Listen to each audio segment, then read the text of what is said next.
The views, comments, and opinions of the following program do not necessarily reflect those of Morris Media Studios, MorrisMediaLive.com, or its affiliates. Listener discretion is advised.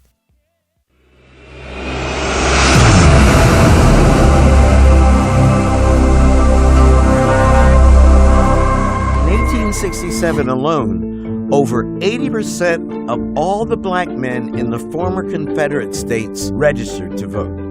3 years later, Hiram Revels was elected the first black man to serve in the United States Senate, and Joseph Rainey became the first black United States congressman. Their election paved the way for more than 2,000 black office holders who served at every level of government during Reconstruction. There are not many moments in recorded human history where a group that was so subordinated would, within the space of a decade, actually be integrated into the highest echelons of political society.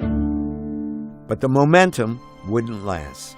Black men's access to the ballot box, along with other key rights gained during Reconstruction, were rolled back systematically throughout the South. In 1875, near the end of Reconstruction, the 44th Congress included 7 black House members and a United States Senator. By 1900, only one remained, Congressman George Henry White of North Carolina. By the time George H. White leaves office in 1901, he literally turns the light off on national black political leadership. No one will come behind him for an entire generation.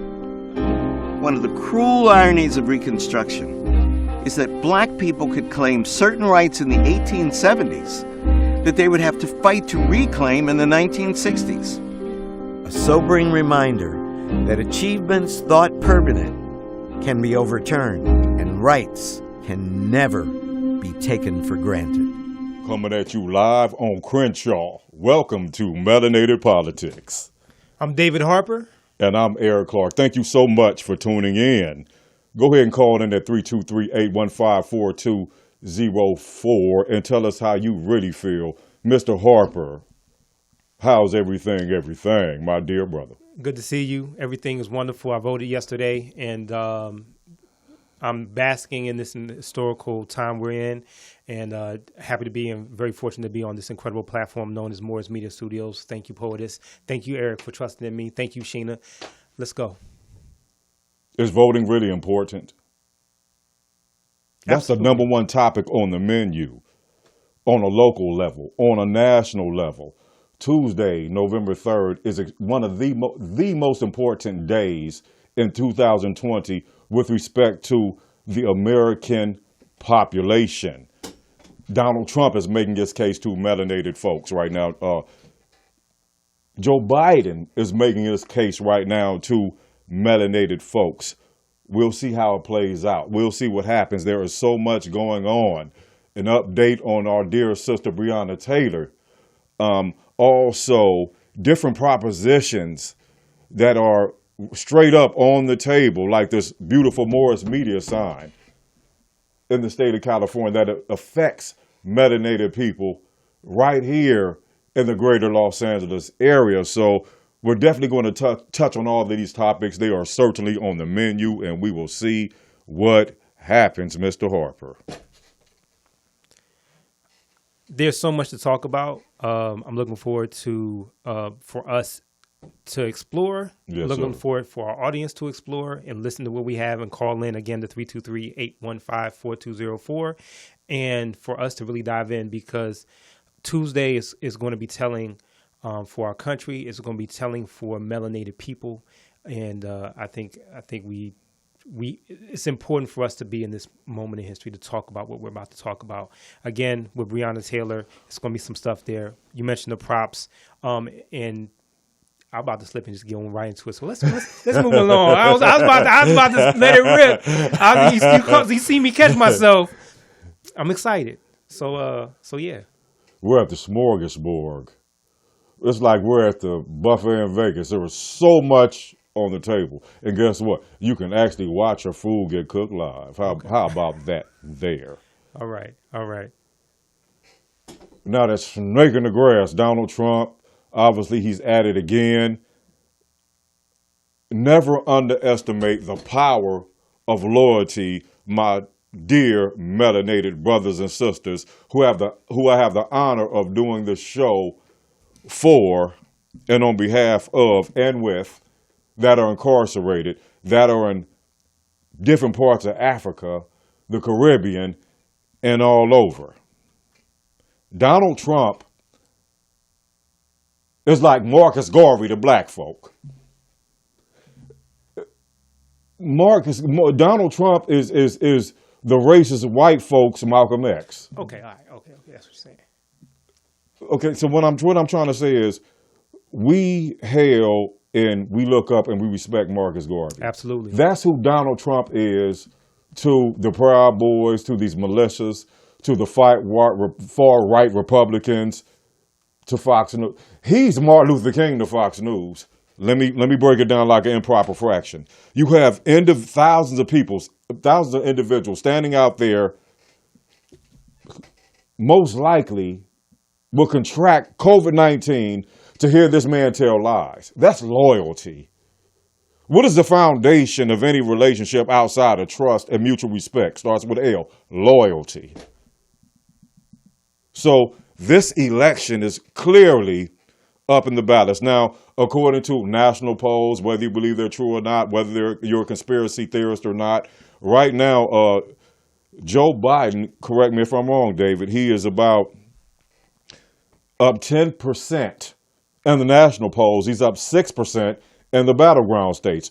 As of right now on Sunday, 91 million Americans have already cast their votes. Yes. So it's very, very important that we pay attention as to what is going on in the next few days. Listen to these people plead their cases with respect to how it would affect melanated survival, lives, education, health, getting pulled over by crooked cops, the future of our children, and most importantly, one of the most wealth and economics in our own communities. But without further ado, Joe Biden, he's always had just some nostalgic pitches to black folk, to melanated folk. As a guy who likes to hear himself talk. I like to listen to Joe Biden because he's folksy. He has a sense of humor. Can you say that one more time? He's intelligent. He's folksy? He's folksy. Okay, all right. Not folksy like Sarah Palin. I can see Rocha from my house. I don't mean that folksy, right. But he checks off all the boxes as far as being a deep, intelligent, open-minded, respectful, put yourself in someone else's shoes communicator. Okay. All right. I can see that. So without further ado, let's go ahead and show Joe Biden's pitch to melanated voters. Not now, but right now. Let's just show that. From the moment he came down that escalator in his golden building, what did he start off saying? I'm going to see to it that we get rid of all those Mexican rapists. They're bringing drugs. They're bringing crime. They're rapists. That's the first thing he talked about. Secondly, what did he do? He decided that he was going to pit us against one another based on race. When you saw those people in Charlottesville coming out of the fields carrying those torches, their veins, they're bulging and screeching at anti-Semitic hate and bile, using the same phrases used in Germany in the early 30s in Nazi Germany. Jews will not replace us! Jews will not replace us! And then a young woman gets killed and he gets asked to comment on it. He said there were very fine people on both sides. Very fine people on both sides. No president in the history of the United States of America has ever said anything remotely like that. And so what I learned coming out of the movement much, much earlier as a kid is you think you can defeat hate. You can only make it hide. And when you give it oxygen, When a president speaks, no matter how good or bad he is, people listen. And when he speaks and gives credibility to these racist, watch my language, folks out there, he breathes out, they come out from under the rocks. And you're seeing it. You're seeing it all across the country.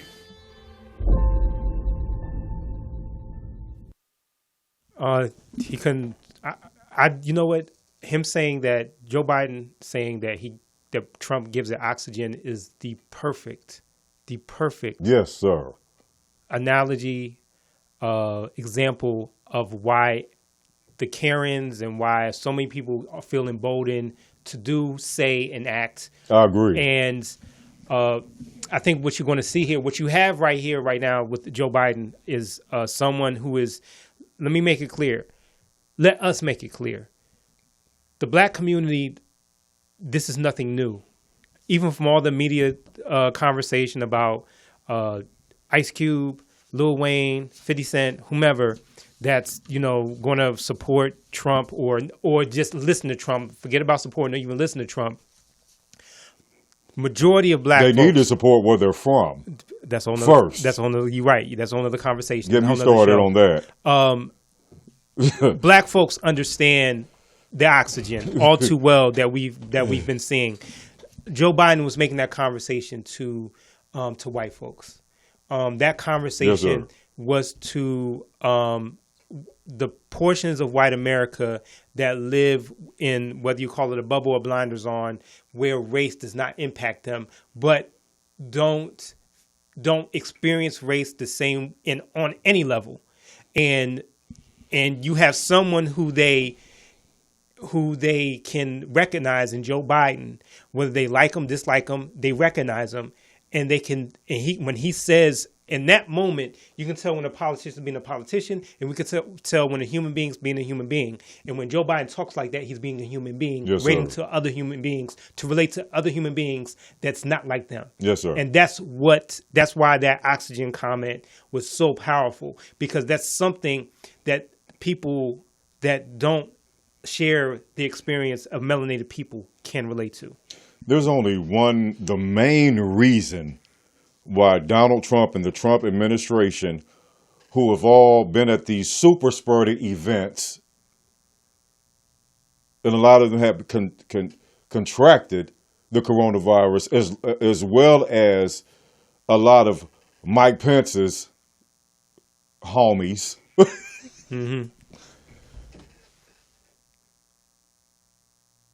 They're afraid of Joe Biden because Joe Biden can steal some white folk votes. Now, I can sugarcoat it. I could say it a different way, but you know what? It is what it is. Okay? So that's his biggest fear of Joe Biden. Joe Biden, Delaware, Pennsylvania, hugs elderly people.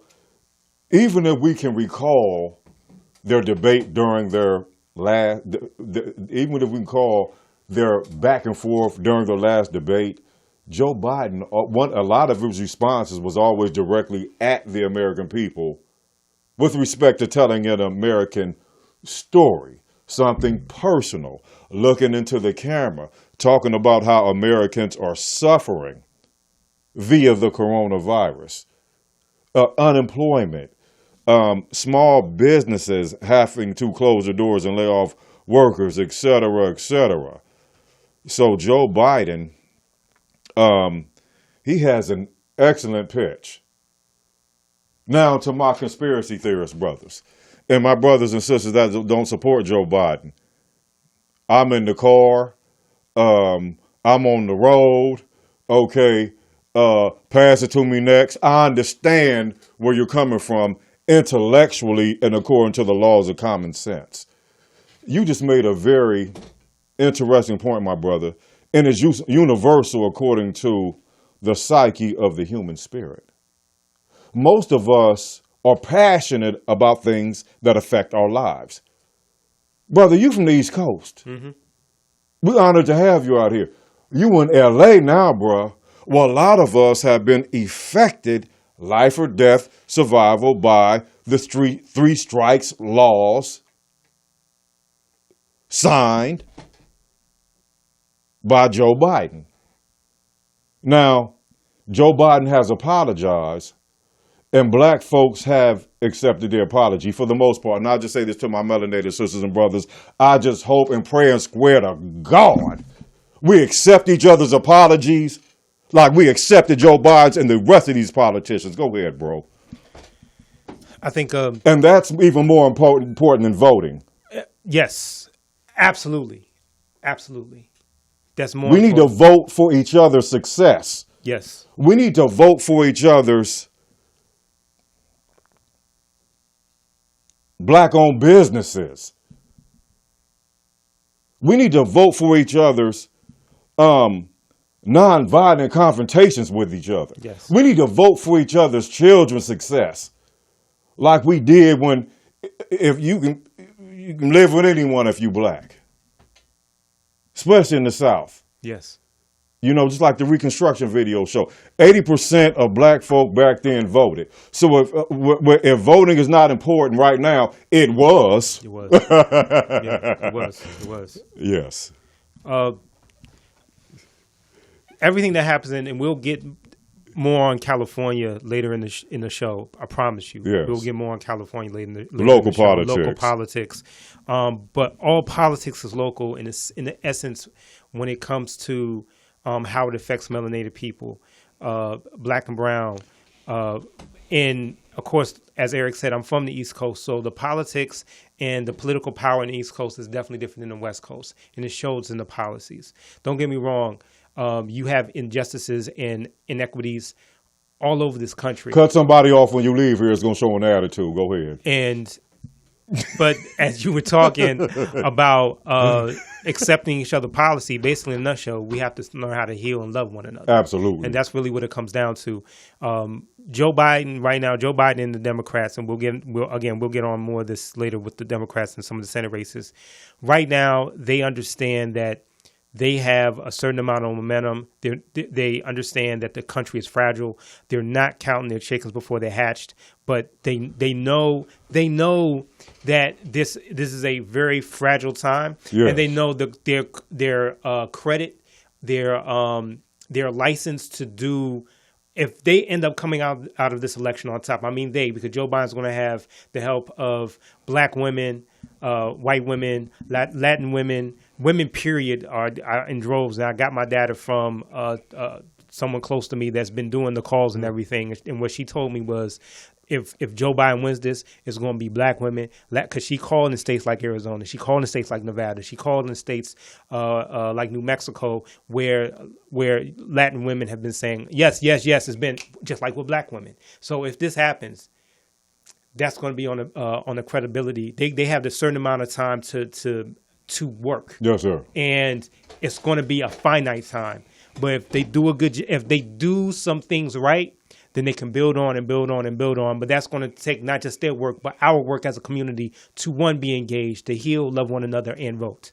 So that's what's on the table for Joe Biden and Barack Obama and Kamala Harris. That's what's on the table, and they know they have skeletons they have to work through. Well, Donald Trump has said everything except take somebody off of Mount Rushmore and put them on there. Mm. It's a secret video saying that Donald Trump said replace the name of Magic Johnson and Magic John Park with Donald Trump and Compton off of El Segundo. That was just... He said he's the greatest president for melanated people since Lincoln. I'm sorry. Since Honest Abe. Since Honest Abe. Yeah, I know. I didn't mean to cut you off. How arrogant can you be? That's a little bit of stupidity and arrogance, though. That's the stupidity, narcissism, however you want to put it in the pot, mix it, and then you got Trump. That's a whole other conversation in itself. The psyche of a man like that is a whole nother show. A whole nother show. Now, you spoke about Latinos, Hispanics, women, melanated people of color, et cetera, et cetera. We do know that if Republicans don't win the state of Ohio, it's almost impossible for them to win the presidency. Okay. if Joe Biden wins the state of Florida, along with, and that's also included with other battleground states. Right. But also, if Joe Biden goes ahead and captures the state of Florida, then he has an even better chance. One of the challenges or problems is this here, my brother. There's a large portion of the Latin community from Cuba and from other parts of Latin America that support the Republican Party and Donald John Trump. So let's let this man speak for himself. He always makes pitches about how good I reduced the unemployment. Really, the Obama-Biden administration did. He wrote off the back of that. Okay. As far as the incarceration rates and as far as criminal justice reform, President Obama, Joe Biden, I actually know people that have. I actually know people that had life sentences on the East Coast that I met in the early 90s when I was on the East Coast that are out of prison right now that have had a life sentence for powder cocaine, and they're out right now behind President Obama. So I know people that were affected. That's why I speak with so much passion about this type of stuff, because it has affected my lives and those that I love and I respect, and their mothers and children and grandmothers and friends and so on and so forth. But Donald Trump, as our dear queen, great sister, just like Dr. Frances Cress Welsing and Maya Angelou, what does she always say when someone tells you how they feel? The first time. First time believing. So let's hear what Donald Trump had to say about melanated voters and his pitch to our people. Take it away, Trump. Biden believes that all black Americans have to think the same way. That's what it was all about.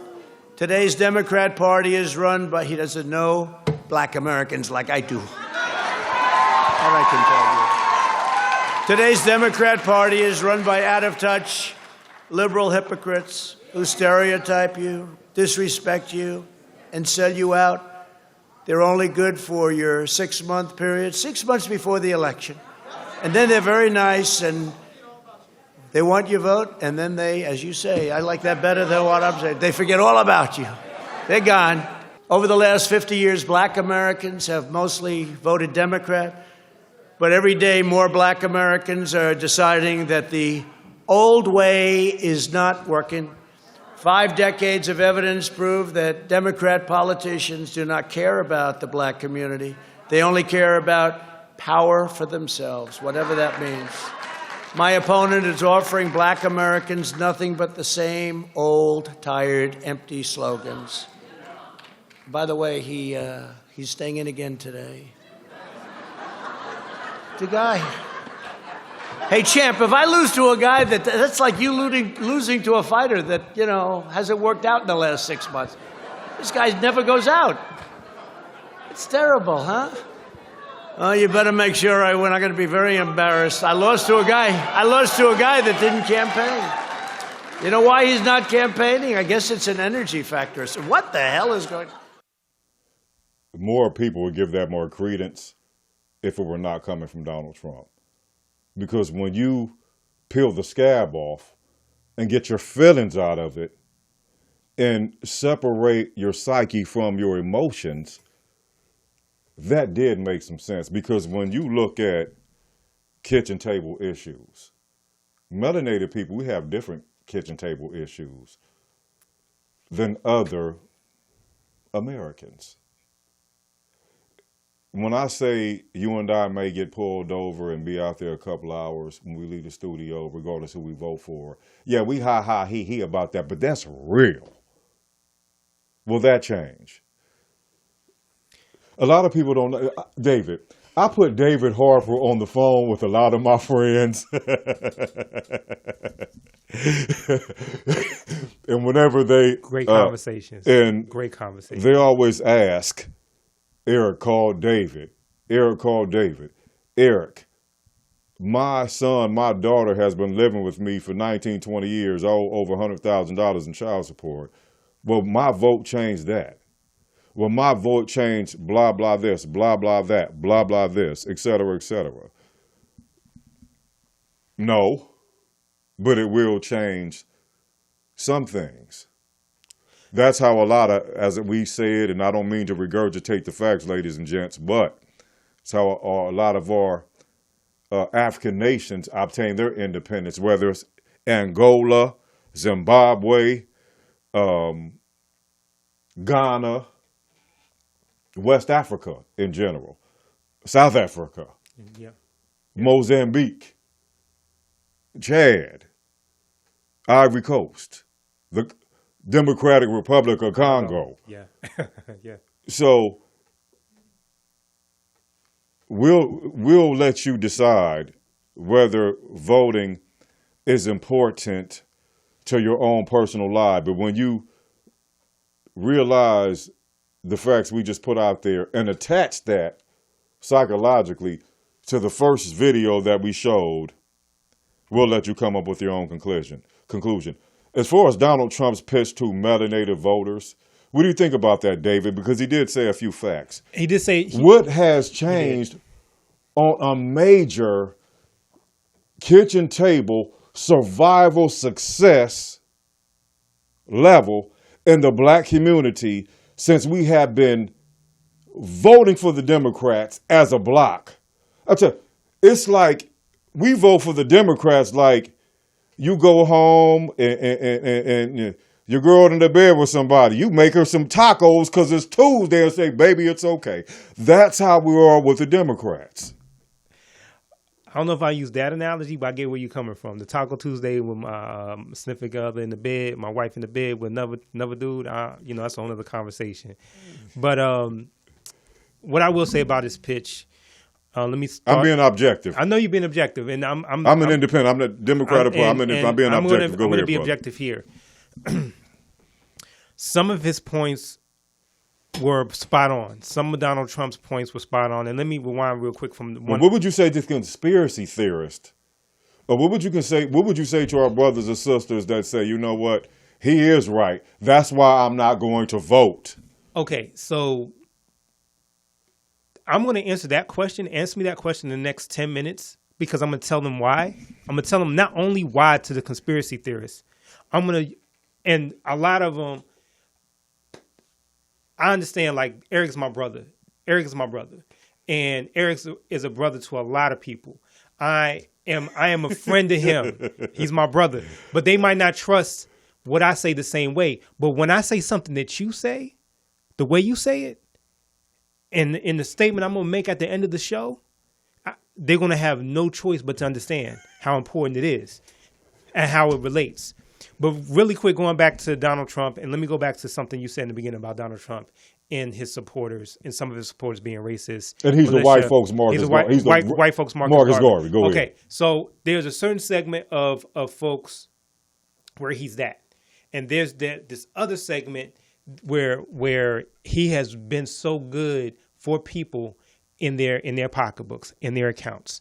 And they're not on the social and this, that, and the third, but they are on the money. And he's been on the money in a lot of ways. And then the probably the biggest hypocritical voting bloc he has is extreme religious. Evangelicals, because they can justify a man who is, in my opinion, I'm not a deity. I haven't heard God speak. I'm very spiritual.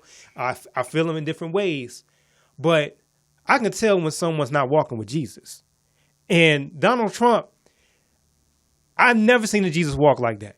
I've never seen anyone who claims, who works so hard, who's been dipped in sin so much, but evangelicals who predominantly, let's just keep it 100%, keep a stack on it. Oh, wow. They've been the evangelical whites, super evangelical white folks have been down with this guy. And where that affects melanated people, the super evangelical whites were the ones that had us on the plantation and would preach to us why we're there.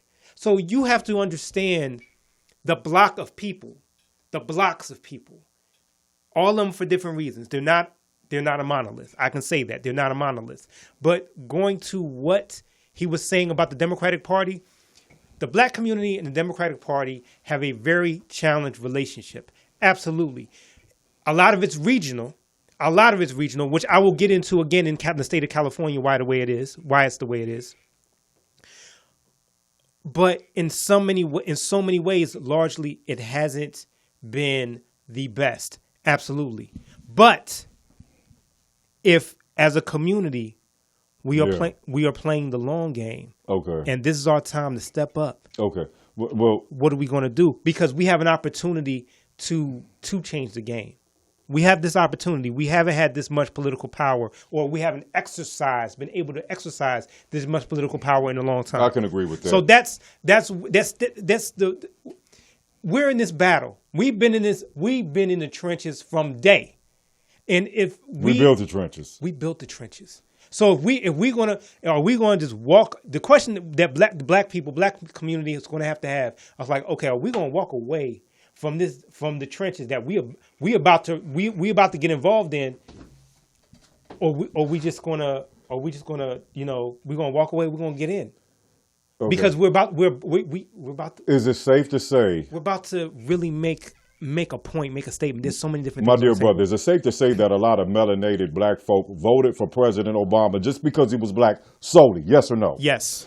Then is it safe to say that a lot of these racist white folk, especially in the deep South and the Midwest and Orange County and all these other places, are going to vote for President Trump just because he's white and that's it and that's all? Yes or no?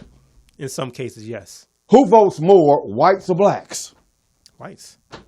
That's why getting out the vote has been so important for the Democratic Party. Right. That's why there's been so much gerrymandering. That's why when we look on the news, we see lines wrapped around the corner. But that's why there's been so much inequity in the criminal justice system, because so many of us have been locked up unjustly. And then it's not even the locked up part of it. When we get out, we don't have the power to vote. And this is where this local politics and national politics collide. Yeah. I think we should let President Obama talk about it. What do you think? Well, President Obama, go ahead and take it from the top, homeboy.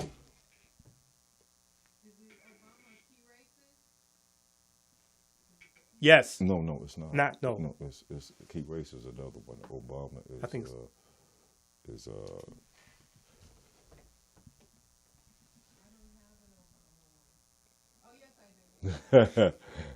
This that's all good. The answer for young people when I talk to them is not that voting makes everything perfect. It's that it makes things better. You are more likely to have representatives like the congressman or the senator who are going to look out for you, who understand who you are. Your voice through them will be heard. Hope is not blind optimism. Hope is not ignoring problems. Hope is believing in the face of difficulty that we can overcome and get a better world. Hope is looking squarely at our challenges and our shortcomings and saying, despite that, I think through effort and will and community, we can make things better. With my election, I think we had probably gotten over-optimistic about how much change had happened in the country. But that change was real. There was some pushback, and that was real too. But when we started seeing all these young people from across the country demonstrating this summer, it reminded you that they internalized that sense of optimism and change and possibility. So what gives me optimism is when I see them, I say, okay, here we are, back to make another push.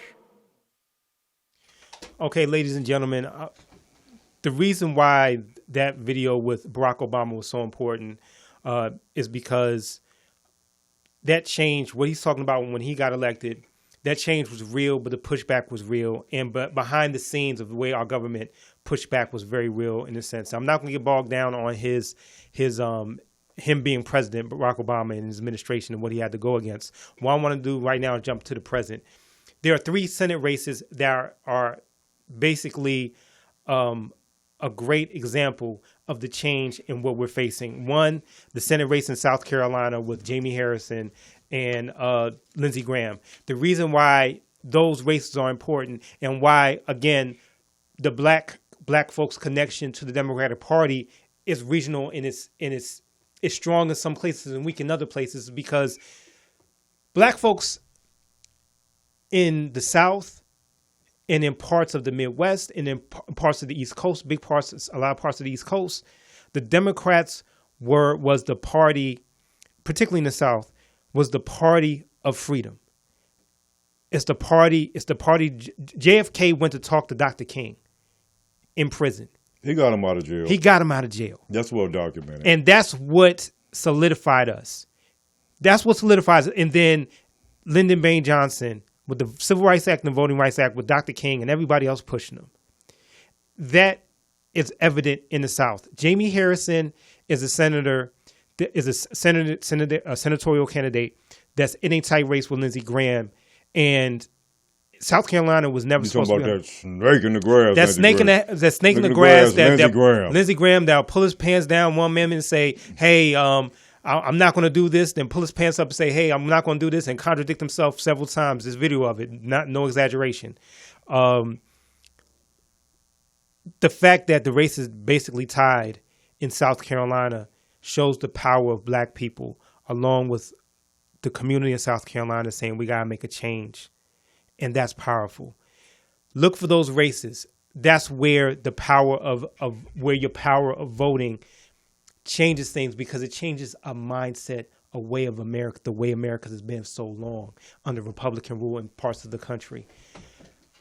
Now, granted, some of that rule, the lines are blurred with Republicans and Democrats, where Democrats are very much like Republicans, which I'm going to get on to in California later on. In Georgia, the Georgia Senate races with David Perdue and John Ossoff is very important. It's because you have one special election with Kelly Loeffler and Reverend Raphael Warnock. So basically, the state of Georgia has 2 Senate races happening at the same time. Generally, doesn't happen that way, but this election cycle it does. David Perdue versus John Ossoff. That's fascinating because David Perdue is the son of the son of the Perdue chicken family. Yes. He's part of that. Yes. Money, legacy, the whole 9 yards. And when you see him talk, he is a polished version of the Old South. And the reason why that's important to melanated people, that polished version of the Old South has pull in the Senate, which affects legislation, which will affect you. So him being in office with that mindset, he made fun of Kamala Harris's name. He also is Kamala, yeah, whatever. Yeah. He's a clown. He's a clown, but he is also. I'm not saying he's a clown in the races because he made fun of Kamala's name. No, he's in the Senate with his sister. He's in the Senate. He's a clown. He's a clown. But what I'm trying to say, the reason why that's important is because the way he feels about the black community, the way he feels about voting rights, the way he feels about your rights, and just decent people. How he mocked her name was equivalent to putting on some blackface. Go ahead. Thank you for taking the words out of my mouth. Thank you. I needed that. That race is very interesting. The one you have to watch for, the one that's more potent to me, is the Kelly Loeffler, part owner of the Atlanta Dream. Oh, you talking about Nazi Barbie? Yeah, Nazi Barbie. Just like Nazi Barbie. Just like Nazi Barbie. She is going against Reverend Raphael Warnock. Raphael Warnock. He is the minister at Dr. King's church. Let the church say amen. Ebenezer Baptist Church, where John Lewis went to. And he is in a tight race right now with Kelly Loeffler. The reason why that's important is that brother is all about the community. He's all about service. He is all about helping melanated people. And that is a person, if an evangelical wants to follow, should follow, because he doesn't talk it, he's walked it. He's walked it his whole life. He's walked it his whole life. He comes from a family that's Yes. done it. And that's why voting, getting a man like that into a position of power is very important. And the fact that he pastors at Dr. King's church in a time where we have a chance to take down a man who, in Donald Trump, who is connected and who has a lineage, who has a reverence to, like what you said, to the white supremacists and the militias. We see the videos. It is so important that we make that walk to the voting booth and make it happen. Now, the last Senate race is in Mississippi. Cindy Hyde-Smith and Mike Epstein. Now, that race is not tight. I mean, it's tighter than it's been. It's an 8-point lead. Cindy Hyde-Smith, the Republican, has an 8-point lead. But the fact that Mike Epstein is basically 8 points down is very powerful in Mississippi, because for those who do not understand, Mississippi was the Walmart of slavery. Mississippi was basically where so many of our ancestors was exchanged, paid off, just brutalized, tortured, lynched. And Cindy Hyde-Smith, on that lynching, had a video where she was being praised by a gentleman named Colin Hutchinson. And in front of a group of people, she said, because he spoke about her so well, said, he's been so nice to me that if he has a lynching, I'll be at the front row. Yeah. Now, there were people in the crowd that laughed. There were people in the crowd. There was some that was silent, but a lot laughed and clapped. They laughed. Now, what did Donald Trump kick off his campaign at? In Philadelphia, Mississippi. Yes. How is that significant?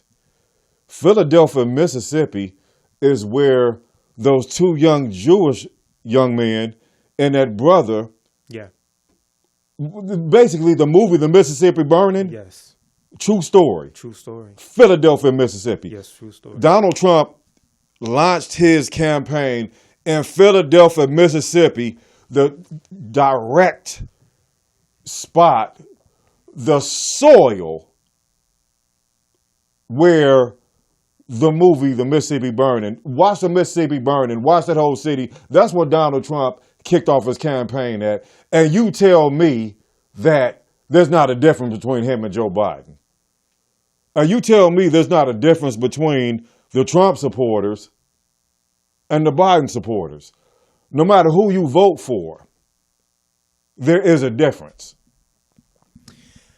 Now, this is where all of our conversations about national politics and how it's important to melanated people comes down to local, here in California, South Central. What happens if the Senate, what happens if the Democrats do not obtain the 4 seats? It's 4 seats, correct? Okay. It's the 4 seats. The 4 seats to gain control. And to be the majority. What happens because even if they retain the House of Representatives, which they will, even if they kick Donald Trump out, the and Senate. Joe Biden is the resident on 1600 Pennsylvania Avenue, what does that mean from a policy perspective if the Democrats don't get at least 4 seats? What does that mean? Because right now we're talking about the Senate, how the Senate affects local politics right here in L.A., right here in Southern California, PG County where you're from, elsewhere. How will that affect melanated kitchen table issues if the Democrats do not get the votes, do not get the senators that they need to take over the Senate and push Mitch McConnell, another snake in the grass, from the minority leader to the majority leader, to the minority leader? Okay, so talk to me. I'll talk back, Mr. Harper. Here's a lesson in civics. 3 branches of government: the legislative, which is the House and Senate, and the executive, which is president, and the judicial. Okay. If the importance of the Senate, ladies and gentlemen, is if Democrats don't win the Senate, any legislation, any policies that the House agrees on and the president agrees on gets stalled in the Senate. But what happens if the Democrats do not take over the Senate? Everything we said on this show was irrelevant. If the Democrats do not take over the Senate, from a policy perspective and as far as passing laws. So none of the policies will go through if the Democrats don't win the Senate. Okay. None of the policies. The criminal justice reform, any look at reparations, any policy that helps access to capital, whether you're talking about I heard about this from the brother Chris Broussard. You've seen him on Fox Sports. He has a new neo. The one that agreed that LeBron James is the best player who ever lived. The one that spoke facts about LeBron James. Yes. He came up with him and a friend of his, a business brother, came up with a new reconstruction for Black folks. You heard Ice Cube with his contract with Black America. I know we could talk about that another time. And then there's other groups with other policies. And I heard Lil Wayne brought some lean to the White House, had a meeting with Trump. Go ahead. Yes, he brought some scissor lean, however you want to call it. I'm not going to even get on. That didn't even deserve us even talking about it. We're not going to give it no type of credence. So basically, there's so many different plans that can be implemented right now that can help the Black community. That will be stalled if we don't win the Senate. And the reason, really quick, the reason why this is important right now, because this is the first time in America's history, recent history, where Black folks have political, their access to political power. Favor, brother. Don't bring up certain names, because as far as I'm concerned, as far as putting the scab off, they need to walk to a bridge and jump off of it together. Okay. That's how you really feel. Because charity starts at home. I don't want to hear it. I got you. That goes back to unity. We got enough Black billionaires, enough Black millionaires, enough Black power brokers to not lean on the government where we. I'm tired of these people coming to the Merck Park every time it's a Black family gathering. You know what I'm saying? Or the soul situation. In the summer, and then you don't come on Crenshaw, you don't come on Normandy, you don't come on Western, you don't come on Adams, okay, you don't come on Florence, you don't come on Manchester, and you pop up a month before and say you need to vote, and then once people vote or not, you don't never come back. That's real. See, sometimes the messenger can kill the message. Absolutely. And hopefully that does not happen as it pertains to the November 3rd, in the year of our dear Lord, 2020 November elections. But going back to the Senate, let's go ahead and let these senators speak for themselves. DJ, if you can go ahead and break that beat down for us, we'd appreciate it. That will decide the outcome. As political ads blanket the airwaves, this election season could become the most expensive ever, with several Senate races surpassing $200 million each. And now some Democrats are sensing victory. In Arizona, Republican Senator Martha McSally fending off a strong challenge from former astronaut Mark Kelly, the husband of former Congresswoman Gabby Giffords. As Americans, we endeavor to build a better life than the generation before. And we endeavor to be a united nation. McSally's the incumbent, appointed to succeed the late Senator John McCain, and she's had to distance herself from President Trump's harsh attacks on McCain. Quite frankly, it pisses me off when he does it.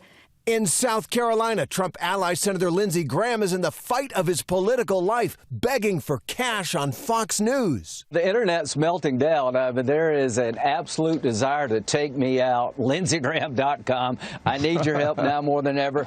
Graham's getting outspent by an unexpectedly popular Democratic challenger, Jamie Harrison.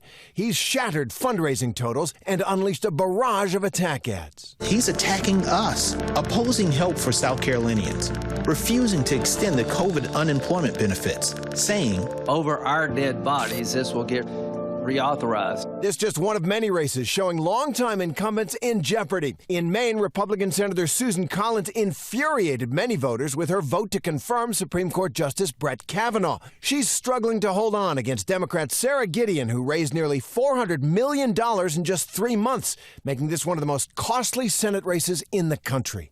And in North Carolina, where Senator Tom Tillis tested positive for coronavirus after attending the White House announcement of Amy Coney Barrett's Supreme Court nomination, he's still trailing his Democratic challenger Cal Cunningham, even after he was caught in a sexting scandal.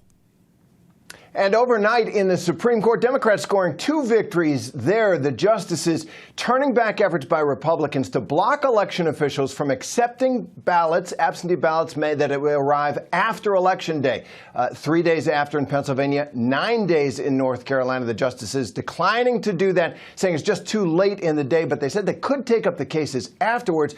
So the bottom line, experts say, if you haven't voted, you want to mail in your vote, it may be too late. Better to drop it off. I know what Lindsey Graham's favorite song is on Fox News. It's by James Brown. Yeah. Please. I have to make a correction. I want to apologize because I mispronounced Reverend Warnock's name is Warnock, Reverend Raphael Warnock, and Senator the brother running for Senate in Mississippi is Espy, not Epsy. It's Espy. Forgive me, I was corrected. I stand corrected. Forgive me for chopping up your names. As you saw there, the Senate is definitely in play. There's a lot of states, but understand that the Senate being in play is not just this pure love for Democrats. It goes down to the candidates. And for our brothers and sisters living right here in the greater Los Angeles area, if they were to ask, what does all this have to do with local politics in my everyday life? Take it from the top. Okay.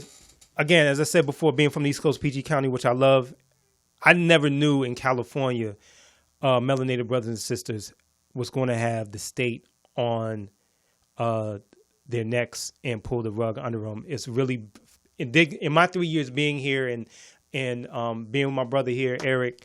From Compton. And me living in Inglewood, it's been an eye-opening experience for me to look at the way politics had the amount of policies that's been here to hurt us. So I'm just going to focus on three major ones.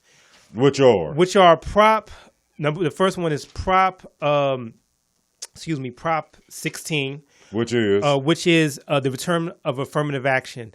Affirmative action hasn't been in the state of California for 24 years, which is mind-boggling for me.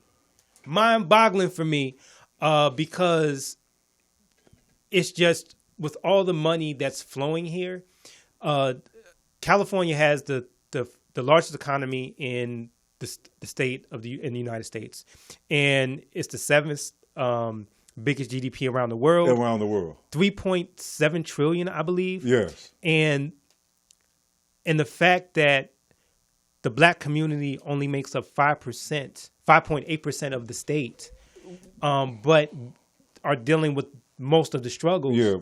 The fact that affirmative action is not there is really was a shock to me. And for all you people out there that are in love with facts, affirmative actions was never meant for melanated people. The GI Bill, the Homestead Act, who took the Native Americans off their land and made the Native Americans train and teach. They call them settlers. By definition, they were terrorists. Absolutely. Okay, so as far as affirmative actions, historically in this country, didn't start off with melanated people and were never meant for us, just like EDD. Go ahead. So, Prop 16, I voted yes for affirmative action. Yes, sir. The second prop that's really important is Prop 20.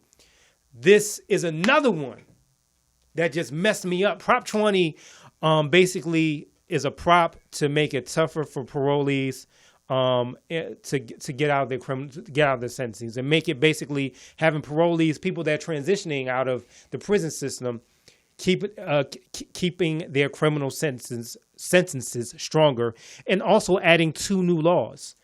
And this prop is being backed by law enforcement agencies as well as victims' rights groups.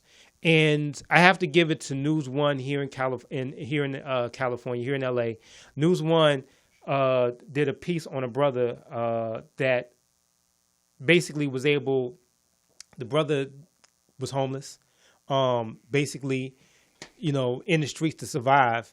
Long story short, a nonprofit got him out. A nonprofit that he's a manager of to help young brothers and sisters in South Central with getting off the streets and get them into creativity and different businesses and whatnot.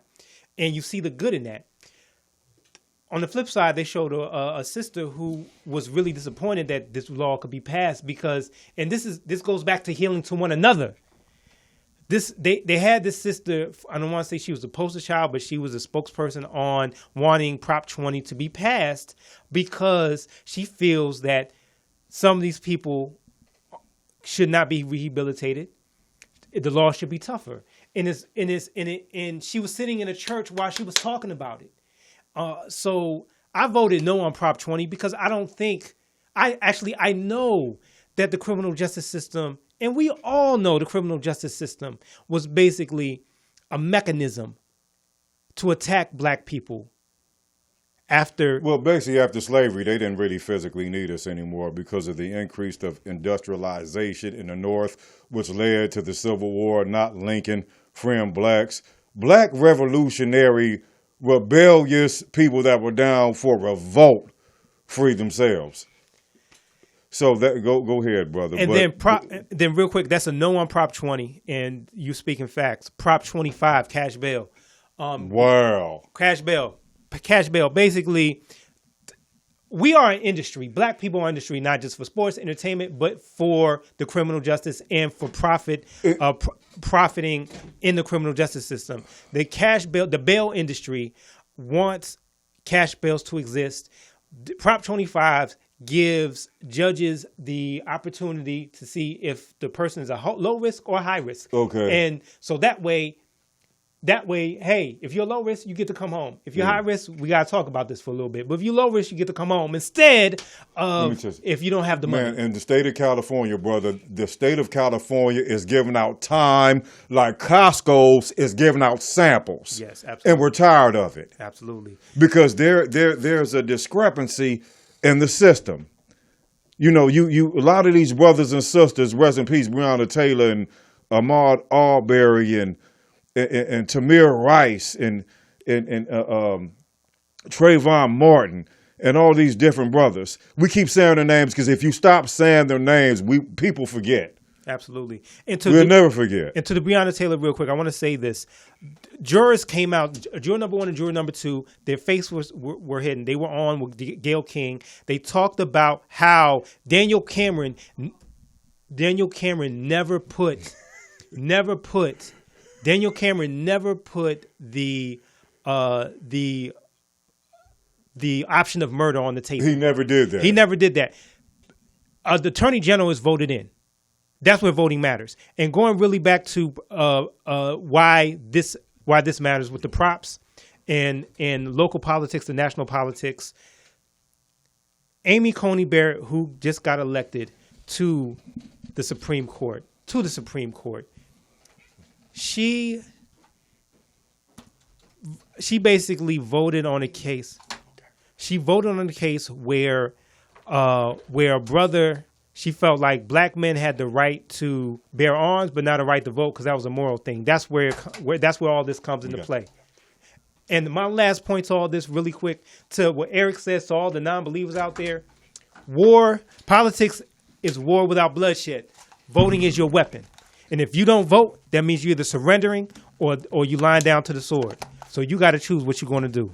Thank you for calling into Melanated Politics, Eric Clark, David Harper. I don't mean to rush you, brothers, sisters. Let's make it quick. Hey, thank you for calling in. Hello, Eric and David. Hello. We got 2 minutes, my brother. Let's wrap it up like a burrito. Let's wrap it up like a Christmas present. Thank you for calling in. Thank you. This is Kevin. How's it going? Hey. Kevin, good morning, Kevin.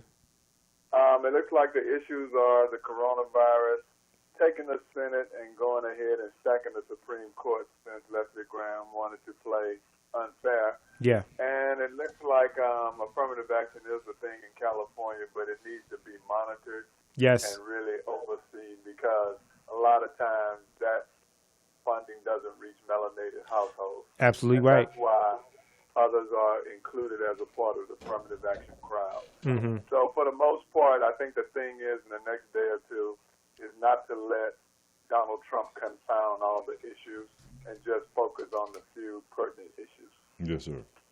Yes. Yeah. So that's it, my man. And Thanks, Kevin. Thank you, brother. Thank you for your Appreciate input. you. Thank you for calling in. Appreciate you. Thank you. I'll take care. So yeah, as Eric would say, we have to vote because that's our weapon to vote. That's our weapon to vote, and we gotta. If you care about criminal justice system, cash bonds locally, affirmative action, just less harsh sentencing and criminalizing our black community, voting is the way to end that. So let's do it. Voting is war. Voting is war without bloodshed. Voting is power.